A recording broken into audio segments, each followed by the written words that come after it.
زحمتیە ژیانێ نکاری بوو بەرانبەری پێشمەندیە زارۆکن ڕۆژئاوای کوردستانê biseknê. Mîna neqişvanê biçûk Mihemed Merî ji gundê Şelal di devera aliyan da. Ev ciwanê temenî wî 13 salî dikarîbû di rêya neqşan re êş û azarê milletê xwe bidê xuyakirin.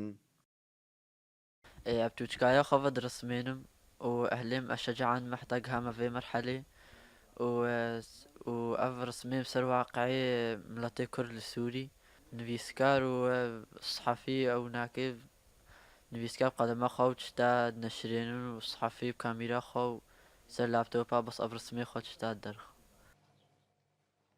Mihemed Merî wînên gelek kesin bi nav û deng û kesên serok ji milletê Kurd re neqişandin. Mîna Qadî Mihemed û Mela Mistefa li Berezanî. Her wiha gelek tabloyên girêdayî bi folklorê Kurdî û tabloyên karîkatûrî jî neqişandine.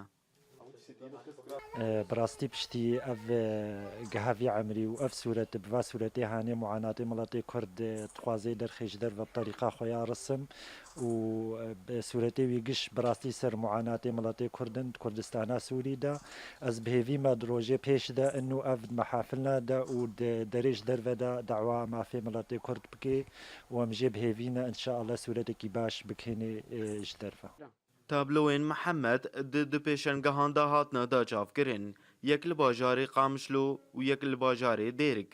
Ji hêla tevgera ciwanê Kurd ve, hêviya Mihemed ku tablowên wî di pêşengehên li ser asên bilind da werne daçavkirin. أتخاصم مرة سامك في مرحلة مستر وأز إيشام لطيخة بسورتي خو درخمس Tevî ku Mihemed alavên hesanî bikartînê, lê ew dûrî nexweşiyê milletê xwe nesekinî.